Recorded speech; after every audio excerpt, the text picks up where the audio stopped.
What do you get when you combine a Division II athlete, a doctorate in physical therapy, and a passion for getting people off the treatment table and back into life? Anybody? No? Okay. You get today's guest, Dr. Andrew Fix, a clinician who doesn't just treat pain. He redefines performance from ice baths to breath work. He's helping people heal from the inside out, and he does it all with a heart for leadership and excellence. Fun fact, Andrew's podcast is called The Code, but today we might just crack a few of our own. And if you're wondering why a chiropractic podcast is spotlighting a PT, well, because great care is great care. And whether it's spinal alignment or movement restoration, we're all in the same game, helping people thrive, not just survive.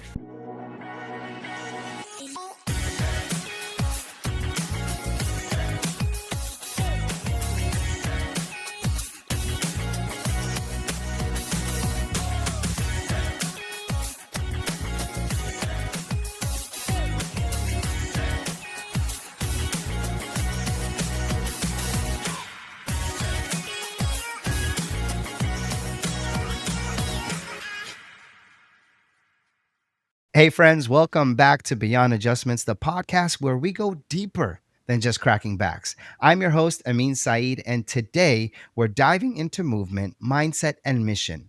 Our guest, Dr. Andrew Fix, Clinic Director of Physio Room's Denver Tech Center location, I believe. And he is a board-certified orthopedic specialist, host of the Code podcast, and a strength coach with a passion for helping people take ownership of their health. And let's be honest, he probably has better shoulder mobility than I do flexibility in my schedule. This episode is part education, part inspiration, and 100% practical. I promise. Whether you're a chiropractor, a PT, or just someone with a stubborn shoulder, there's gold in this one. Let's jump in. Dr. Andrew, thank you, sir, for joining me on Beyond Adjustments today. Amin, thanks for having me, man. Really appreciate the awesome introduction there.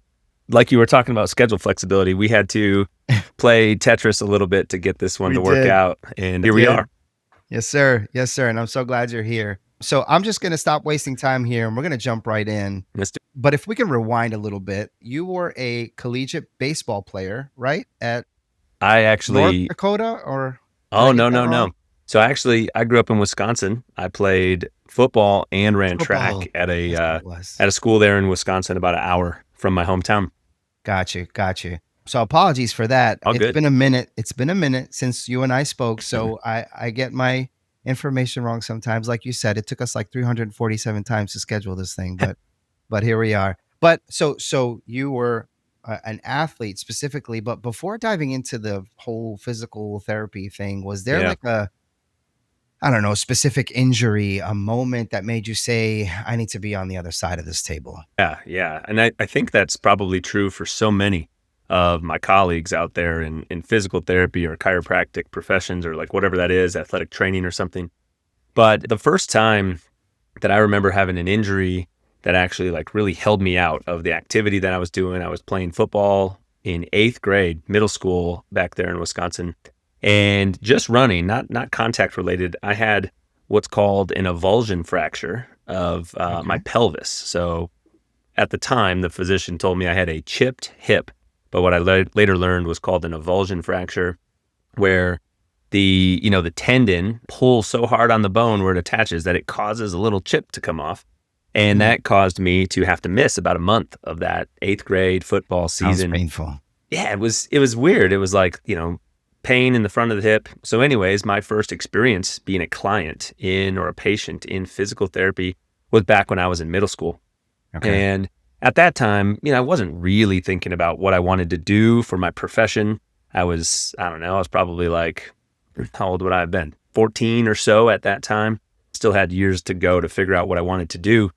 And then when I was in high school, as I believe a junior, my dad had rotator cuff surgery and he was rehabbing his shoulder and all this. And that was at the time when I was really starting to try to figure out what am I going to do as I leave high school and whatnot. So I had the opportunity to shadow his provider and go into the physical therapy clinic. Oh, that's cool. See what that was all about. And that was really where I started to think that that was the path I was going to take. And Gotcha. then I suffered another injury. My only time in high school that I was hurt, I got injured in a wrestling practice and missed a month of my senior season of wrestling. And that was like the final light switch, or like the final straw that really made the decision. Yes, I have to go to physical therapy school, become some sort of a provider that's going to help people get back to the things that they love to do. Cause that was the first time I had to miss time in high school. And man, it was my senior year that really, that really sucked at the time that I was going through it. For sure. But I think that's what it was. Those were the things, those were the couple instances that really shaped the decision to go Mhm. down this path to physical therapy school. Love it. Love it. Mm. So it seems like you went from maybe catching footballs, maybe catching the baton, Yeah. right?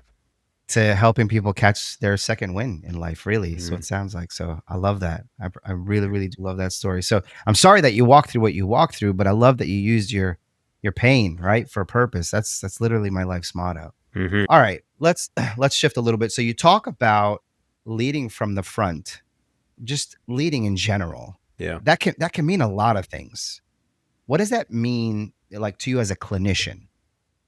Yeah. That's a great question. And I think whether by choice or whether by being thrust into it, I feel like I've had the opportunity to find myself in different leadership roles throughout my life. I think one of the first ones just being like the older brother growing up in the household, right? Having younger siblings, to, like you said, catching footballs. I was throwing a lot of those footballs. I was the quarterback of Oh, our nice. football team there in high school, and, had the opportunity to become a leader on the team. And then in the clinic, I think, leading from the front to me just means you're walking the walk.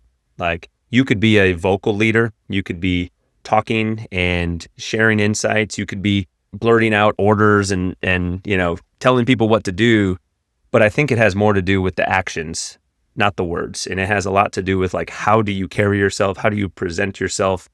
How do Sure. you continue to hold yourself to a standard that you would expect of other people, or even a Mhm. standard that might be higher than what you expect of other people, quite frankly?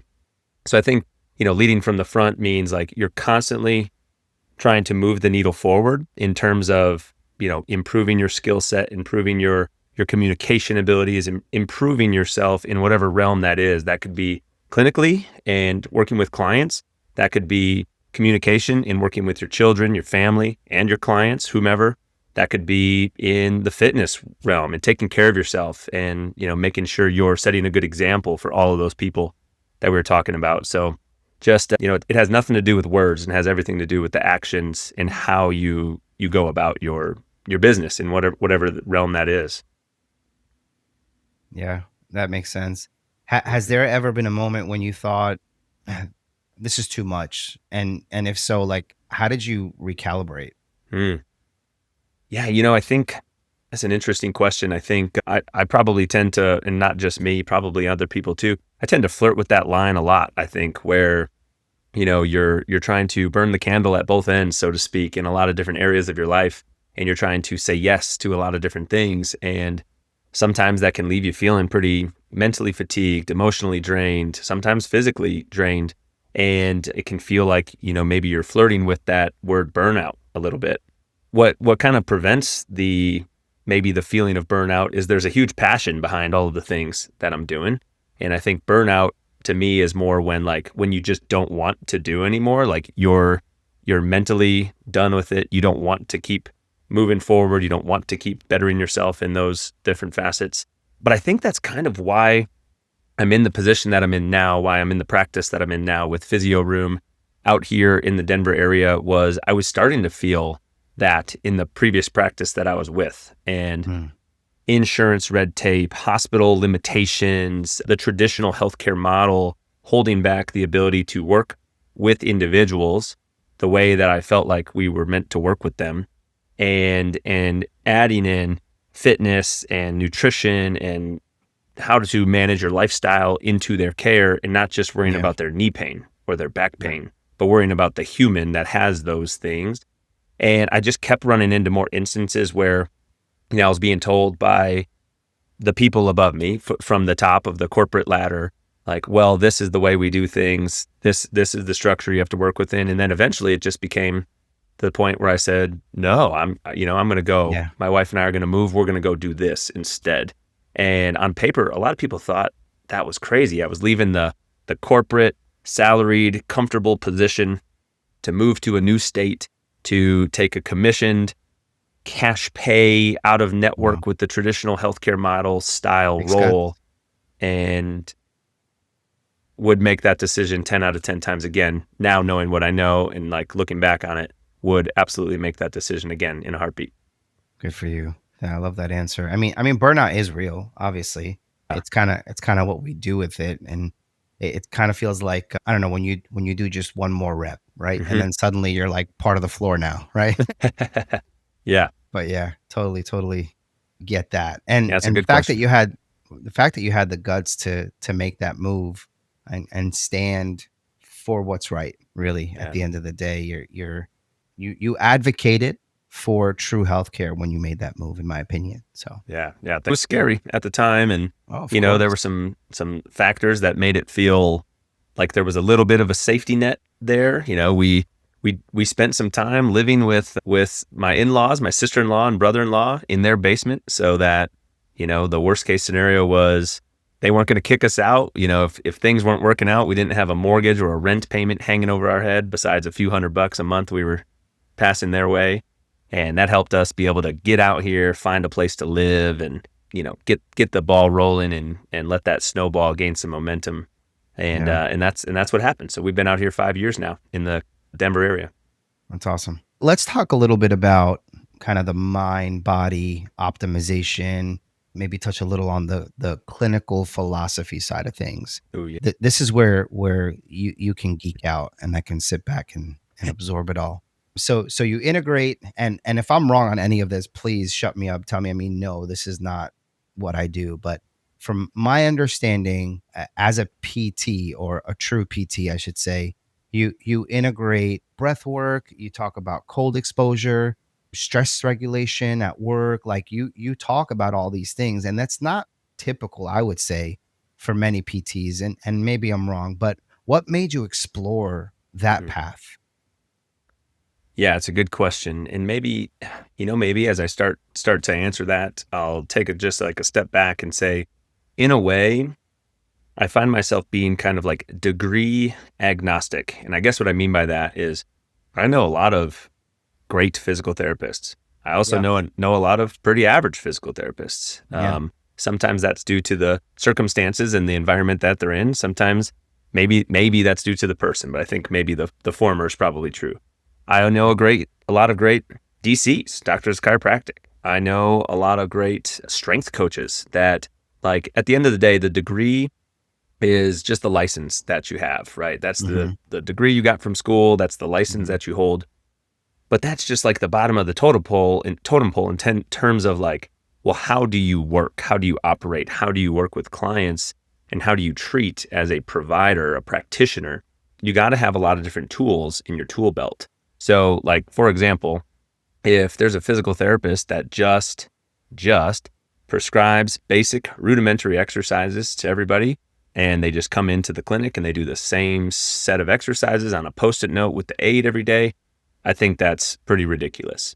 I also think that, in my experience, it's pretty ridiculous if you go to a chiropractor and you just get the same adjustments every time and you're coming in 2, 3 times a week and you're just doing that for months and years on end.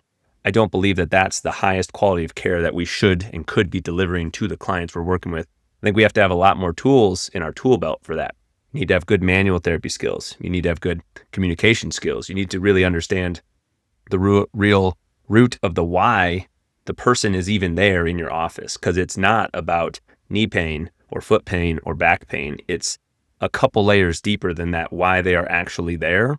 It's what is that knee pain preventing them from doing that they really enjoy or that they really need to be able to do to enjoy their life, right? So hmm, um, when you can understand that, you can start to treat the person and not treat the condition, right? Because we're right. treating humans, we're not treating diagnoses. Very well So I think said. that's first and foremost. But with that in mind, like, you can't put a ceiling or put like a cover over like how much you should go out and learn. Like you don't have to be an expert in everything, but what you should at least have is some like exposure to all these different things that can impact the individual in front of you. And that might be heat or cold exposure. That might be nutrition and what are people fueling their body with and how does that impact their healing.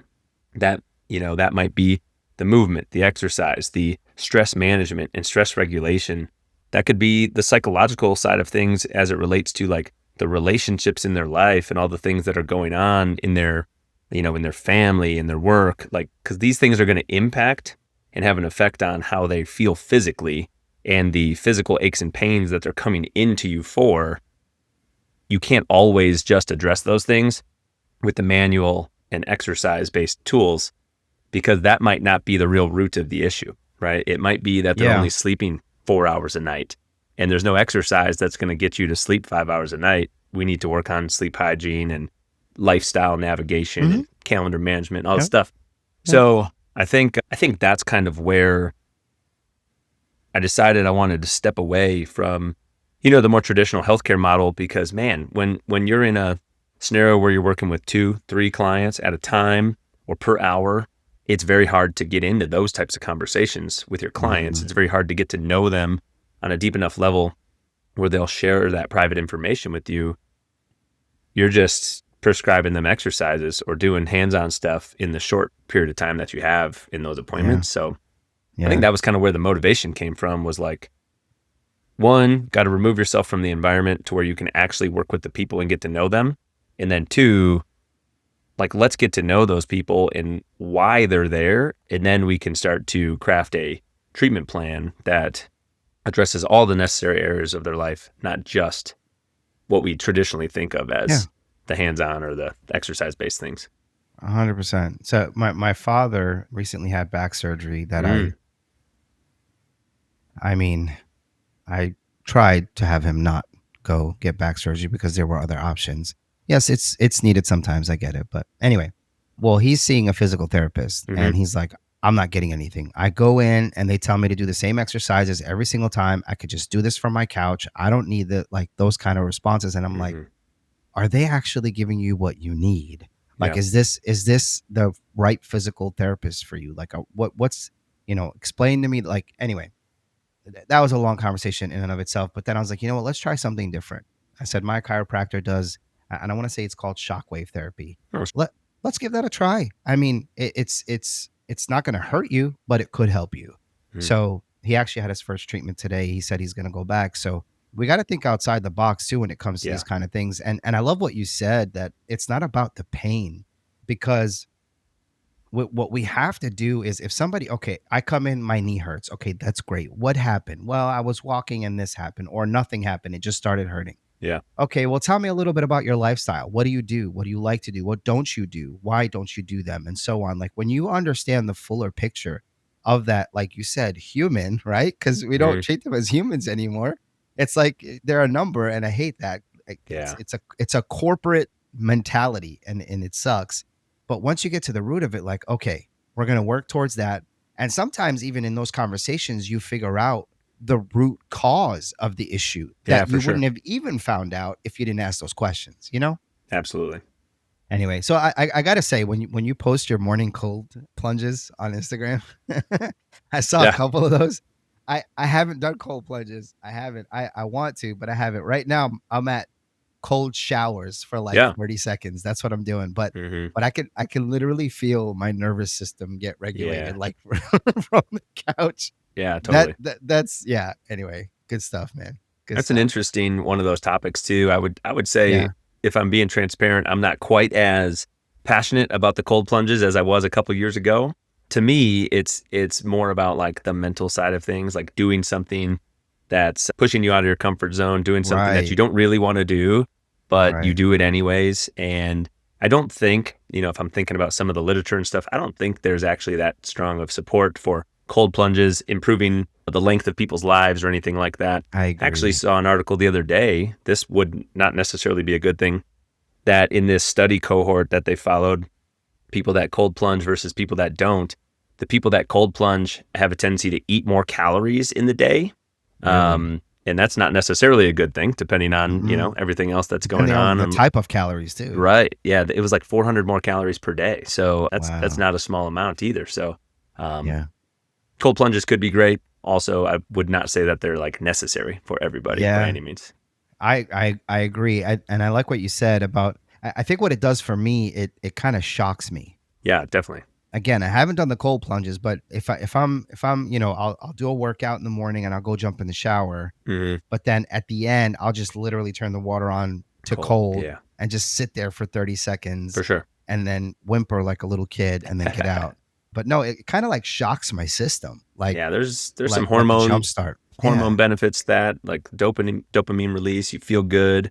And then there's depending on how cold you got yourself, your body has to work to warm itself back up. So, you potentially burn a few calories doing that. Not as many as the folks in that study were eating back, but Right, right, um right. yeah, definitely. I like to do those too. A little cold end to the shower for 30 or 60 seconds. Yeah, yeah. I'll work my way up to 60 seconds. We'll see. We'll see. Give me a break here. Give me some time. Yeah. Anyway, so let's talk about the nervous system a little bit. Because if your nervous system doesn't feel safe, your body won't heal. And I believe you've said that too. And that sounds simple. It really does. But it's honestly it's so profound. It's huge Hmm. in my opinion. And so I want to unpack that a little bit for folks like myself who don't understand it the way you do. Yeah. Well, and I would say constantly in the learning mode as far as it comes to that. I feel like we're learning things about the nervous system and how it impacts everything that happens in our body every day. But to your point, if your nervous system does not feel safe, your body's not going to want to heal. Your body's not going to want to perform or do the things that you're trying to ask it to do. And that could have to do with pain. That could have to do with activation and recruitment of muscles. That could have to do with, the coordination and motor planning of things and like sequencing of activities. But at the end of the day, we want to downregulate and offload our nervous system so that it Yeah. feels safe, so that it does not feel lit up like a Christmas tree, so that then we can get the body to act and perform the way that we want it to. So like a common example might be somebody has back pain, and every time they try to bend over or pick something up off the floor, kind of go into that like deadlift kind of position or flexion of their back, it really spasms and it triggers and guards. I like to use the term guarding. It causes the Mm-hmm. muscles of their back to guard up and hold on to that tension. So Mm-hmm. then they start to expect that to happen. This becomes like a learned response where now you're expecting, before you even bend over to pick something up, you're expecting it to hurt. So now Mm-hmm. your nervous system is like, it's ready for that. Your foot is like waiting over the gas pedal, or like in Family Feud, the family's like hovering over the Yeah. button to press it. Your nervous system is waiting to send out Yeah. the alarm bells of back pain, Yeah. because without our nervous system, we wouldn't feel that pain. The pain is a signal from the brain, right, down to where you feel it in your back. The pain is not from your back signaling up to the brain. Like there's a stimuli that's happening, but the pain signal is a down signal, like Yeah. out from the brain. And what we oftentimes want to try to do is like, we want to get those tissues to relax. We can use certain tools like breathing strategies to help kind of calm the person's nervous system down.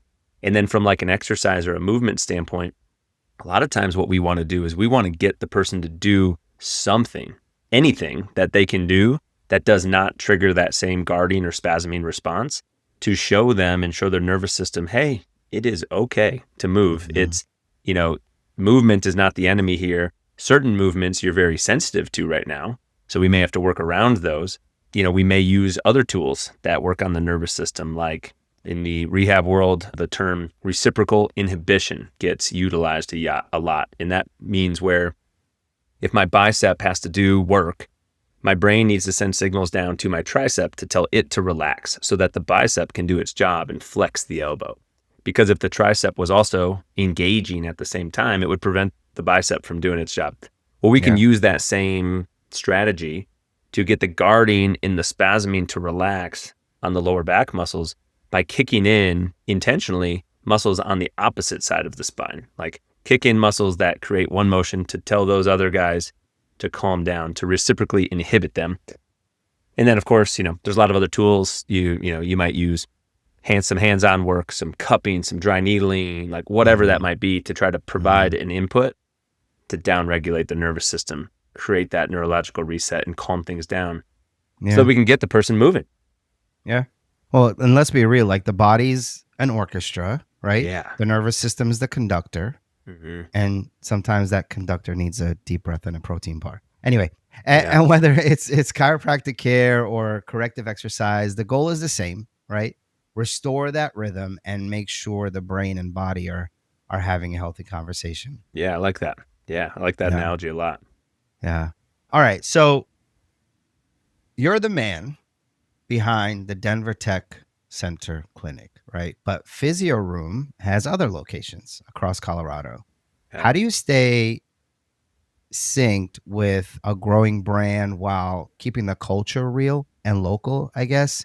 And this is where I just want to start talking about kind of the business leadership aspects Yeah, sure. and multi-site collaboration. But yeah, if we can get into that a bit, how do you keep that synced? Yeah, it's interesting. It's interesting. And the way that I sort of view my role within our team here at Physio Room is more on the second side of that. Like it's more as the entire thing, like the entire operation of Physio Room. And I view sort of my role as the director, or whatever term you want to use, manager, leader of that one location. I kind of view that as like a secondary role.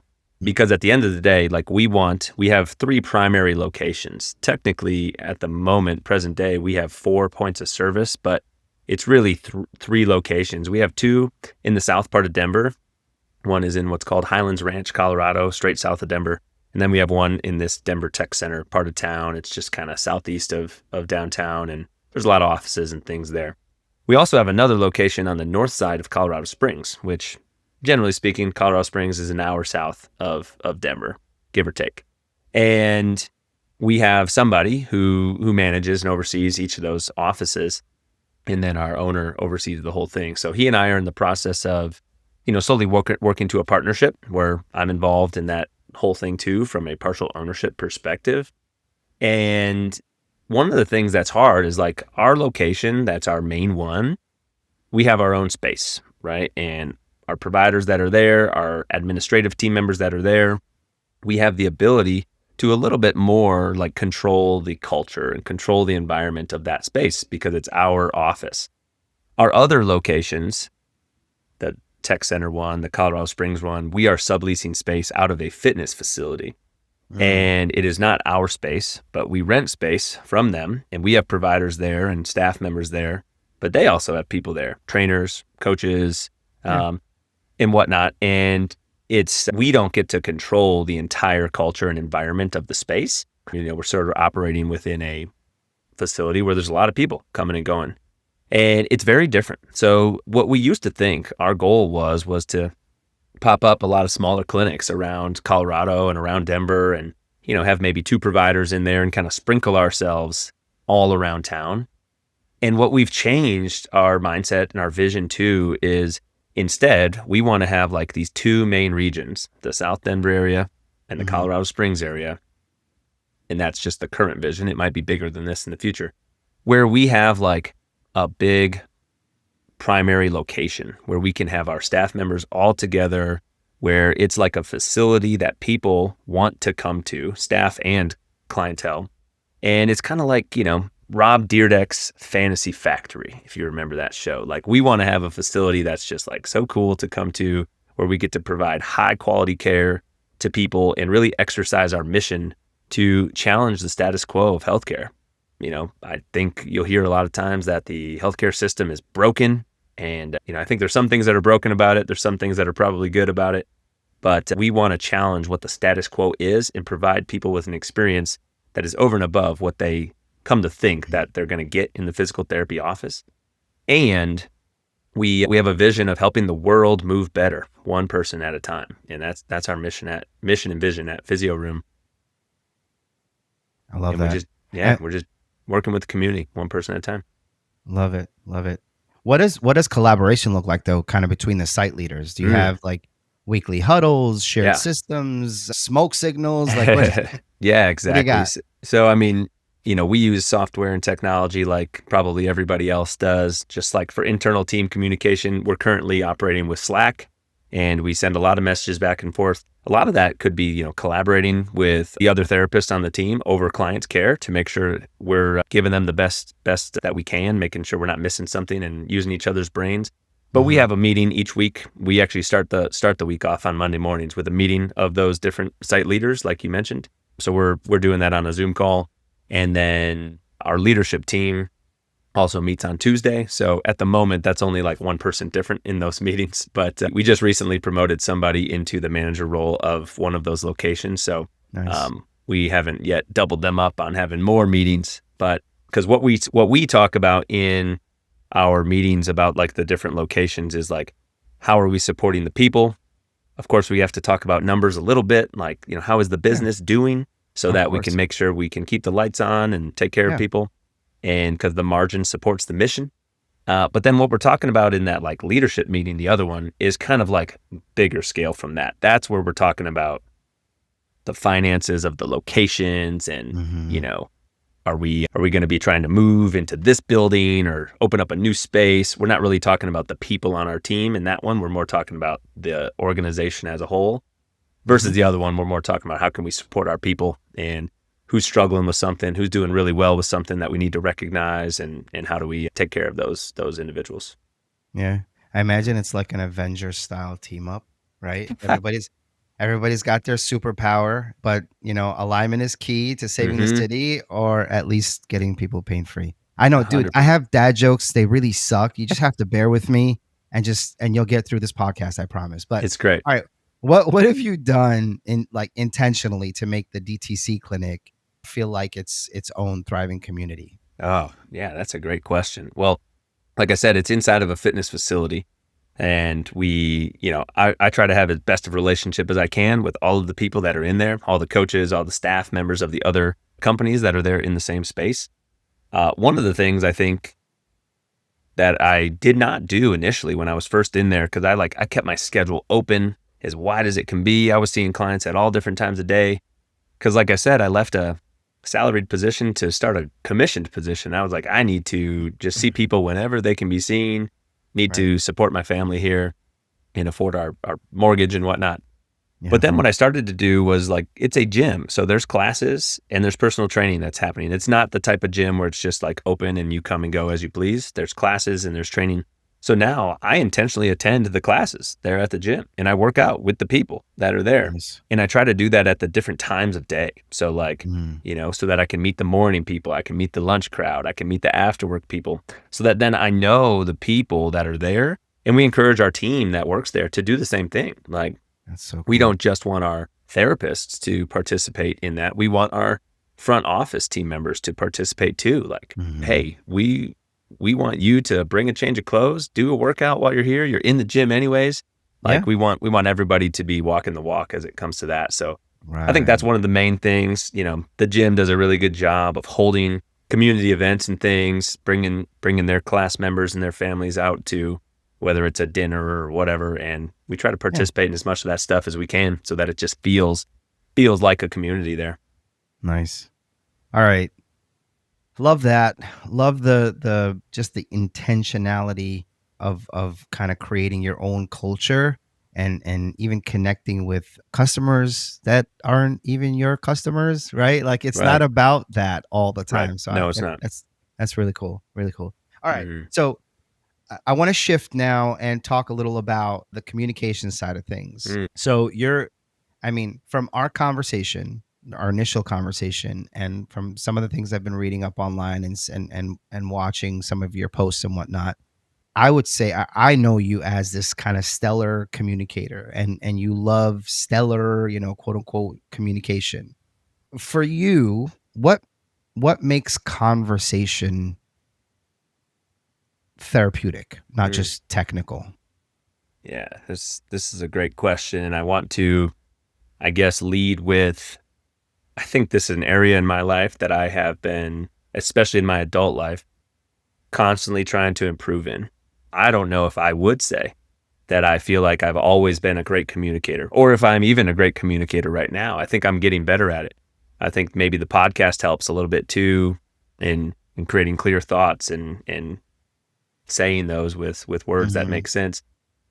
But I think at the end of the day, so much of it has to do with one, listening, Mm-hmm. but listening to listen and to understand, not listening to respond, and Mm-hmm. not being so quick to respond when somebody tells you something. Like, actually hear the words that they said, think about them, and then craft a response that's appropriate based on what they told you.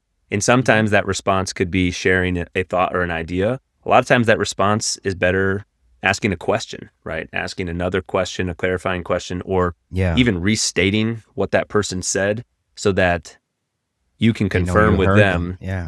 that you understood what they were trying to communicate to you. Mm-hmm. And I think a lot of times in my life, I have listened to respond to the person rather than listening to listen to what they're telling me.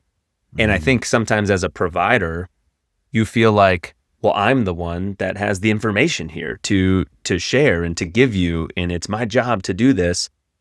But one of the most important things I think that allows us to challenge the status quo and all of this is we have the ability to give the person the time to spend with them, to hear them, and to get to know them and craft a relationship with them. I think I remember hearing a stat that like the average amount of time that it takes for the patient or the client to be interrupted by the provider when they're in their doctor's office telling them what's going on is 18 seconds. Jeez. So if that's the idea, right, you go in to see your doctor and you only have 18 seconds to tell them the story of what's happening and what you're dealing with before Yeah. they interrupt you and then they start steering the conversation, that's not a lot of time. But Yeah. most of the time you go to your primary care doc and that's like an 8-minute appointment, right? It's you sat in the Mm-hmm. waiting room and then you saw the doctor for 8 minutes. We get an hour to work with people one on Mm. one. So I try really hard and I'm trying to get better at that. Like, listen to the person, let them tell their story, ask clarifying questions, and really kind of Mm-hmm. like peel the layers of the onion back to understand what's going on. And I think one of the things that also, like you mentioned, like therapeutic communication, without sharing any like personal details or anything, this actually just happened yesterday. I was working with a client and she's sharing with me about what she's been feeling physically since her last appointment. But I also know that she and her husband are going through some challenges. And both of these individuals are clients that I have the opportunity to work with. Mm. And both of them have shared some personal stories about the challenges that they're going through in their relationship. And of course, I'm keeping that separate. I'm not like telling the one person what the other one said. But Right. yesterday, the woman I was working with, she actually started to tear up a bit about what she's going through mentally and emotionally in her Yeah. relationship. And of course, that can impact what's going on with her physically. But once she started sharing that with me, my questions about like, okay, let's start assessing your back or your hip, like all that went out the window. And the plan that we had for the visit all went out the window because she opened that door to start that conversation. And I wanted to give her the opportunity to walk through it if she wanted to. Right. Yeah. And, then I just asked her another question and sort of shared like, man, I'm sure that's really hard what you guys are going through. And we had a very different conversation than what I thought we were going to Mm-hmm. when the appointment started, because that was what was weighing on her at the time. And so anyways, I think that's some of what it is. Like, if you share a struggle you're dealing with someone and they just like blow by that Yeah. and move on, like continue keeping the agenda rolling, that doesn't feel very good as the person who Yeah. tried to get something Yeah. off your chest and then that door was just closed right in your face. Mm-hmm. So, and Mm-hmm. I think I've probably done that to people in the past. And I'm trying to be better about like just making sure, where did that person need to take this conversation? And let's Yeah. go that way.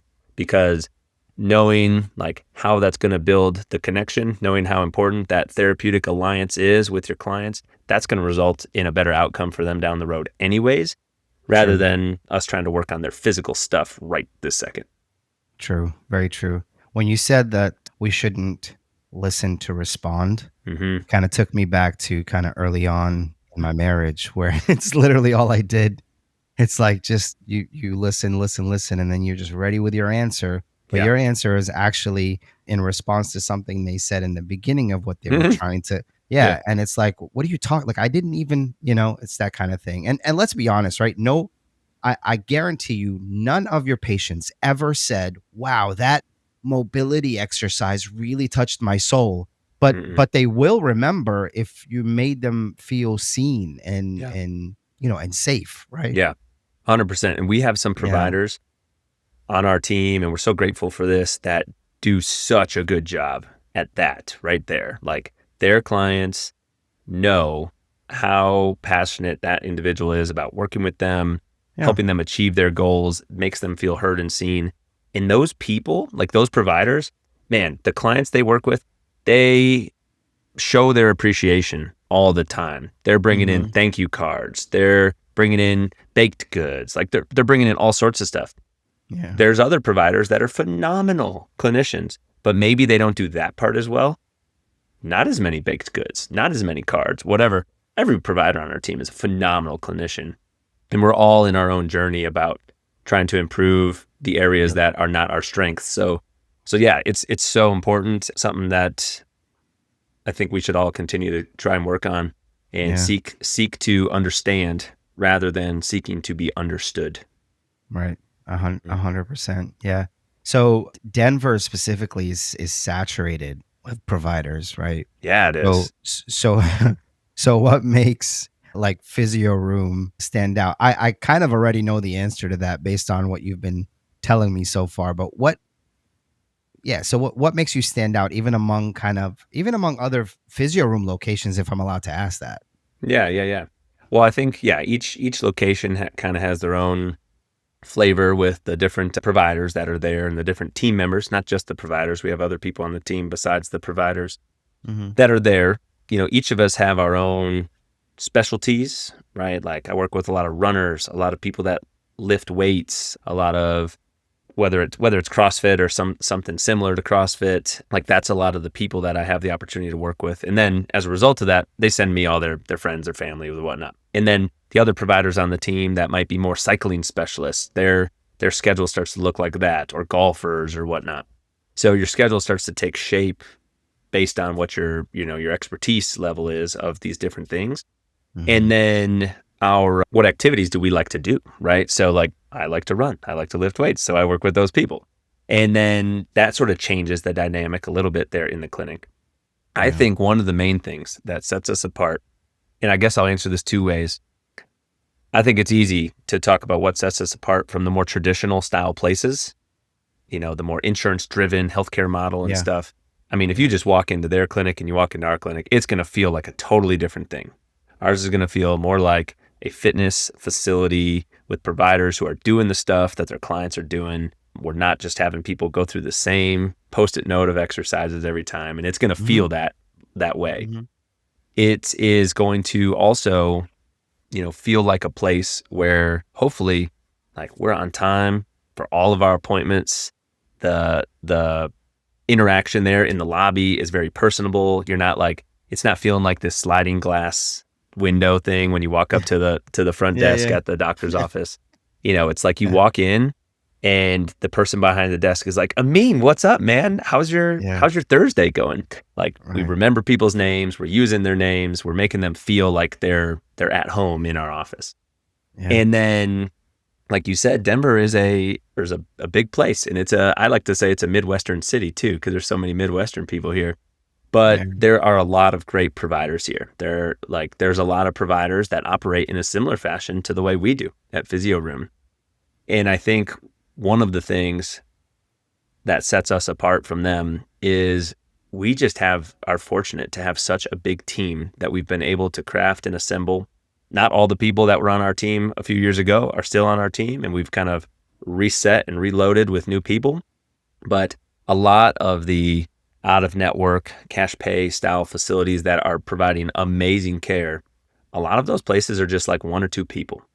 Mm. And we've got almost a dozen. We do have a dozen Wow. providers on our team, and that's between That says a lot. physical therapist assistants, personal trainers, nutrition experts, massage therapists. So we've really got just an amazing team that allows us to be able to draw upon the skills of our different colleagues So if Mhm. one of us is struggling with a client, we have another provider that probably has a different point of view that can really step in versus trying to be an expert in everything, right? Like you Yeah, can't be an expert in every activity, in every correct. diagnosis. It's just kind of unrealistic to be able to do that. So we don't try to do that. We try to just be really good at what we're really good at.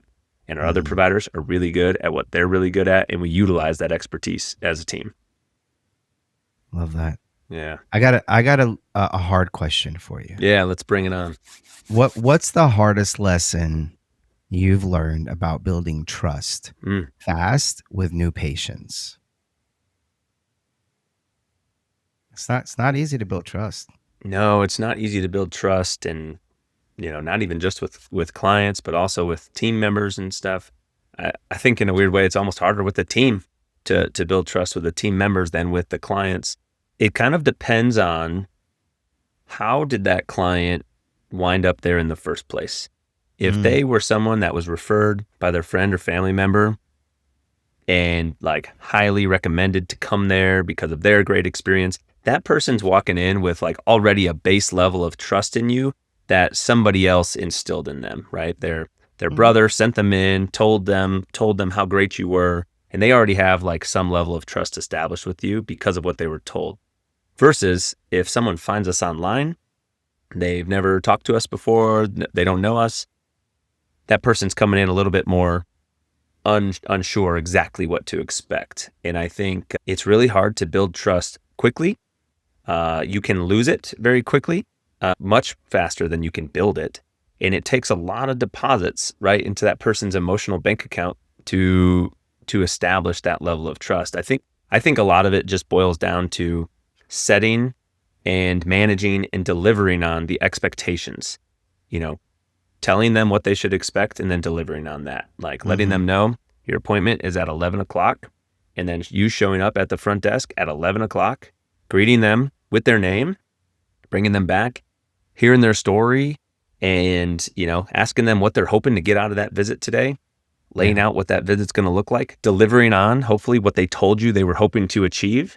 And then you tell them, hey, I'm going to follow up with you with an email of these main things that I want you to do between now and the next time you come back. Getting them that email in the time frame mm, that you told them you would get it to them. So like set the expectation and do it meet so it. that you Yeah, establish those little micro points of trust. yeah, And then those continue to build and stack over time. I think that's what comes to mind. yeah. You said something. You didn't fly by it, but you said it really quickly. You said, "Ask them." It doesn't matter what it is. You said, "Ask them," and because sometimes the difference between retention Mm-hmm. and regret really Mm-hmm. is just one meaningful question Yeah. asked at the right time. And if you're asking questions, then that means you're interested in whatever it is, Mm. right? Yeah. It could 100%. be your patient, it could be your friend, it doesn't matter. If you're asking questions, that means you're interested and you want to know more, you want to understand more, you want to dive deeper. So I'm gonna repeat that last statement because it just hit me like the difference between retention and regret is just that one meaningful question at Mm. the right time. Yeah. So anyway, chiropractors take notes honestly because this kind of intentional communication builds the trust that keeps patients like on their care plan and off Totally. the symptom roller coaster. So yeah, let's keep those lines of communication open, really. Yeah, for All sure. right. Sorry, were you gonna say something? No, well, I mean, I think that is so true and so good. And like, just imagine to yourself, like, and you might have these scenarios. Someone listening to this might have these scenarios. Like, how does it feel when you're in a relationship with somebody? This might be a Mm, friend, a family member, a significant other.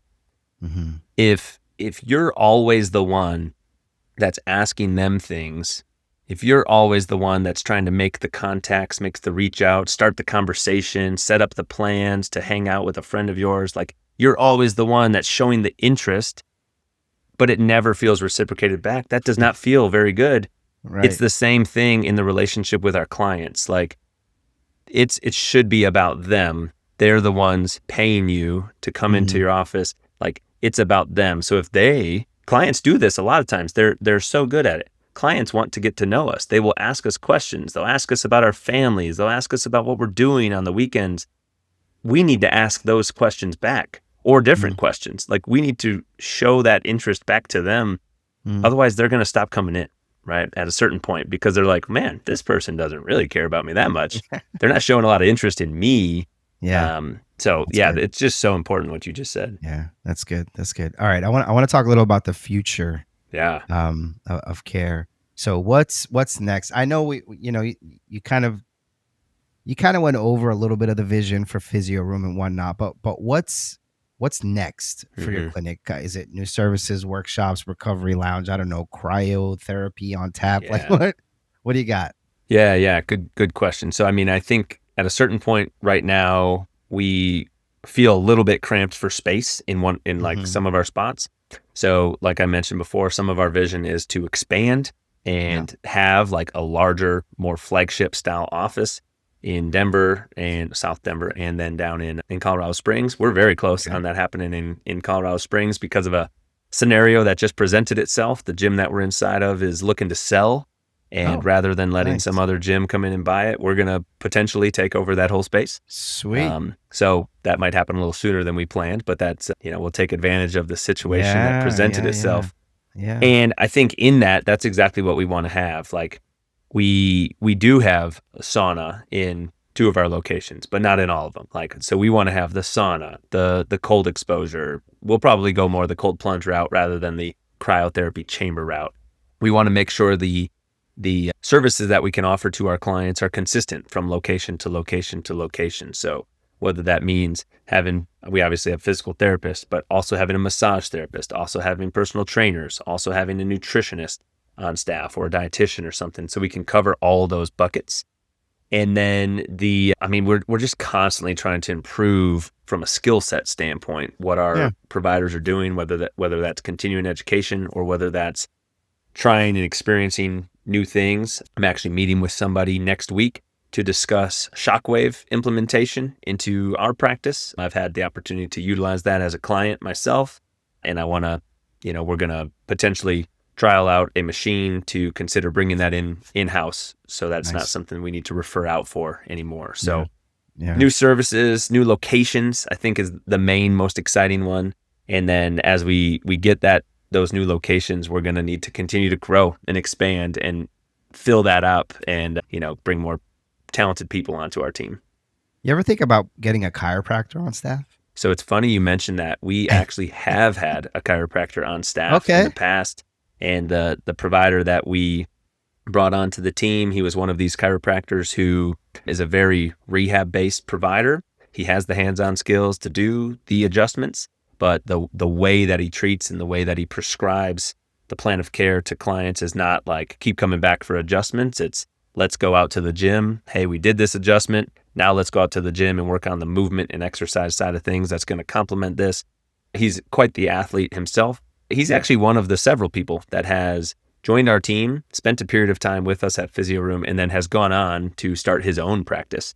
Mm. So we've had a few people that have done that. And of course, we're wishing nothing but success for him and the other Of folks that course. have done that.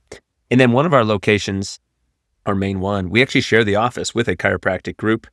Okay. And they're a totally separate business from us, but we do have such a lot of cross collaboration of clients. So yes and no, sort of to your question. If we find the right Yeah. person, it doesn't really matter to us what degree they hold, but are they the right fit for Hmm. joining our team? Hmm. And Yeah. maybe the model is kind of what you already have going, which is a shared space with another chiropractor, like Yeah, having them. totally. Yeah. But yeah, That, we're very open-minded to the cross collaboration and that's clients working great. with different professions. Absolutely. That's great. That's Yeah. great.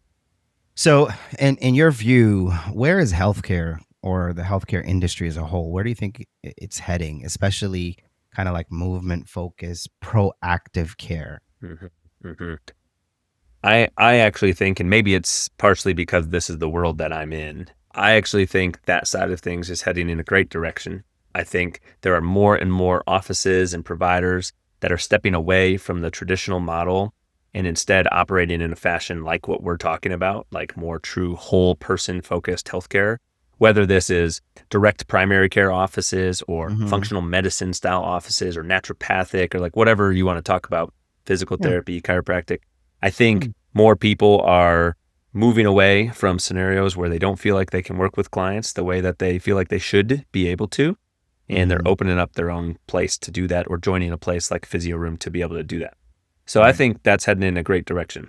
I also think healthcare is moving in a direction that is more driven by the patient, by the client, by people becoming educated about what goes on in their body, by becoming educated about the food they put in, about the exercise. Yep. They're reading things online, they're listening to podcasts. So Yep. I think the average consumer of healthcare that steps into their physician's office, like, feels more educated than they used to. And I think no Mm. longer are the days where like you just walk in and you just do exactly what the doctor tells you without questioning it. I don't know. That's not what we see in our office. And I hope Yeah. people feel empowered to be the, like the CEO of their own life Yeah. and the CEO of That's their own health. It's your that's job good. to do it. It's not your physician's job. They're a resource for you to Yeah. consult with, but they can't do it for you. So I think that's the direction that we're going, and we should be going. Yeah. I love that. I I feel bad for the generation that came at least before Generation X, right? Because Hmm. I think it's a, that mindset, which I don't blame obviously the whole generation. It's just what, we've been taught. And it's like you walk in, the doctor knows best, Right. and that's it. And you walk away. I think it started with, or more widely with, kind of my generation, where we're asking more questions like, why am I taking this pill? Do I even need to take this pill? Abs- Is there a natural path to this? Or, yeah, exercise was a thing. It always has been a thing. But why do I need to exercise? What's the benefit that am I getting from it? How can I make it fun? How can it be a community thing? For example, my church, it was yesterday actually. They're they got all the men of the church, 6 a.m. in the parking lot. It was like Oh, 200 of us. Yeah, dude, it was that's amazing. amazing. Yeah, it was like 200 something men just did. We were doing burpees, and like it was amazing. It was phenomenal. But it was that community of, let's get healthy, let's get strong, and it's because of that mentality shift. Like, let's start asking the questions.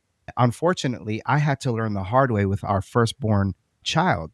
We walked into a scenario where we were literally in the hospital day in and day out. She Mm, had trisomy 13, and because of the unknown, at first we were like, okay, yeah, let's do this, let's do that.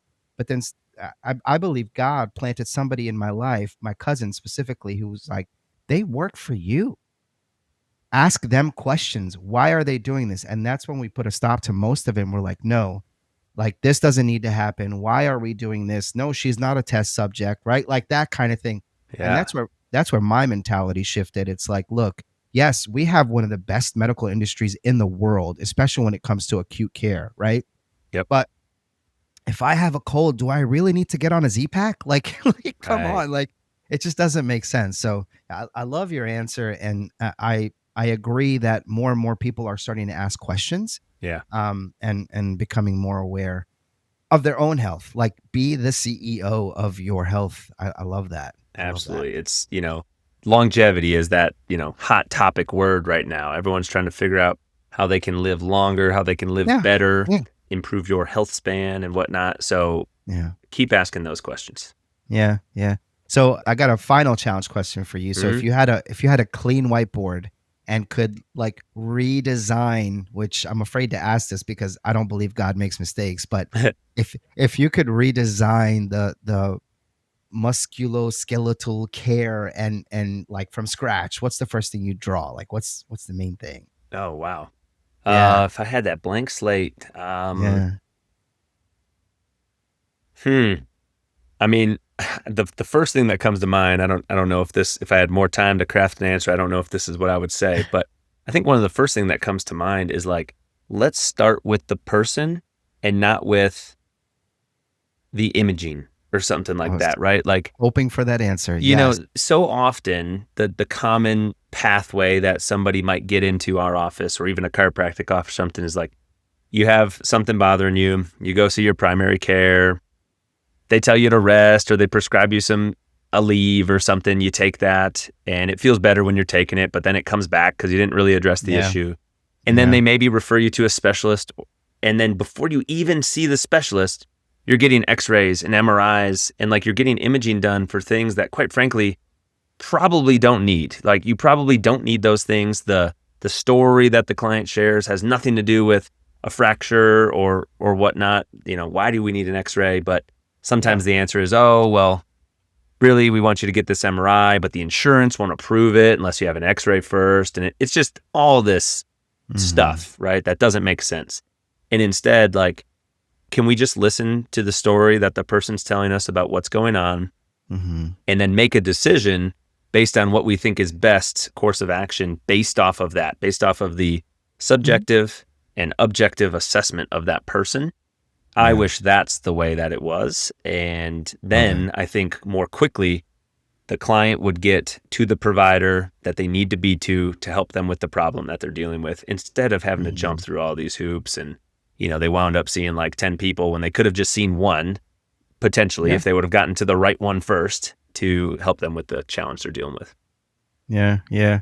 There's no like entry way to real healthcare, in my opinion. Like, I feel like there should be some sort of like main triage. Right? Yeah. Like you walk into a room and you start, or maybe we'll get there one day, right? Because like with all this AI and the combination of data, and we can put all this information together, Yeah. and you can walk in and kind of talk to somebody and say, hey, this is what I'm feeling. This is where it started. And they ask all the right questions, and they'll recommend not necessarily an acute approach to that thing or medication, but something that actually works, because we have the data now, right?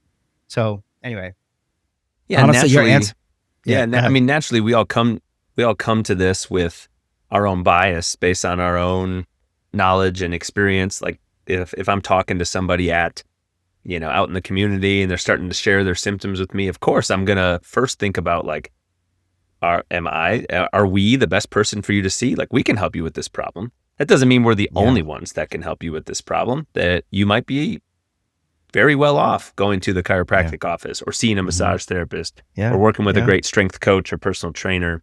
So I think that if we had that like overall triage that could, like you said, ask all the great questions and get you steered in the right direction, that would be amazing. Yeah. It's like a know your role situation, right? Yeah. Your answer about kind of starting with the human was like a mic drop moment. I was gonna like cut you off and say, all right, episode's over. Done. Peace out. Yeah. All right. So but we are coming to a close. So I always like to ask, if people want to connect with you, check out your podcast, maybe swing by your clinic, where should they go? Yeah. Great question. There's a lot of things. So first off, I'm fairly active on social media. So if you want to like follow me, Instagram or whatnot, Dr. Andrew Fix, that's F as in Frank, IX. You can find me there on the different platforms and things. Our clinic, again, is called Physio Room, and that's PHYSIO, Room, CO for Colorado.com. And same thing on all the social media platforms, Physio Room Co. on Instagram and whatnot. And then the podcast that we've been doing this for a little over 3 years now, as of the recording of this, 3 years and 4 months, I think it's been. It is called The Code, a guide to health and human performance. And it is such a passion project. I mean, we'd love to have conversations just like this, where we're talking about how people can optimize their health, optimize their life. And there's a lot of awesome interviews on there with very smart individuals. And again, that's called The Code. And you can find that on all the different podcast platforms or YouTube and whatnot. And then on 200 episodes on that bad boy. So we're trying to have great content for you guys. That's awesome. I love thanks for that. And I'll have all that information in the description wherever you're listening or watching this. So, but what's one piece of advice you'd give to a clinician who wants to build both a great career and a meaningful life, really? I think we've had a lot of students in our clinic shadowing recently. So I feel like I've been starting to have this conversation with a lot of people, whether they're high schoolers or college undergraduates or whatever age they are. And I think nobody goes into a profession like this without having some desire to help people. right? I was just hearing this today. I asked somebody, why do you want to go become a physical therapist? They're like, well, I want to help people, Andrew. And I'm like, you can help people doing a lot of things. Realtors help people. Auto mechanics help people. The cashier at the grocery store, if it's not automated and you're checking yourself out, like everybody helps people do something, Yes. right? So like it has to be Yes. more than that. It has to be more than I want to help people, because then you could go do almost anything and you could argue you're helping people. Yeah. Why do you want to do that? Like, what's the deeper meaning? Because that's what's going to keep you motivated to continue grinding and moving forward, continue putting in the time to learn the skills, to get through the challenging school, to continue to, like, once you get licensed and you become a provider, like, you're just like achieving the bare minimum, right? The education never stops. You need to be a voracious That's learner good. Yeah. throughout your entire career, because I think like the the worst thing I can think of, and this is something that I would completely regret if this happens to me, is you don't want to reach a point where you feel like I'm done. Like I don't need to get any better. I'm as good as I need to be or can be, because then you're just like limiting yourself to what the possibilities could be and the people that you could help if you just continue being fueled with that strong passion from within. So a lot of people want to help people, and that's, I don't know, that's just not enough to me. It has to be another step or two beyond that. So Yeah. That's good. um, and then I think, if you want to like start a clinic or start a community or whatnot, is just don't try to rush it.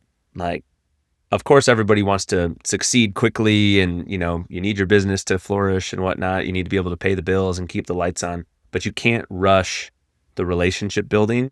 It has to be authentic and it has to be natural. And people know if they're being treated like a number or if they're being treated like a human. That's so good. So just take the time to get to know the people, to, I like to say ABCD, always be connecting dots, like Nice. connecting people with other people in the community, and like build this community, and then the growth or whatever will just be exponential. Yeah. I love that.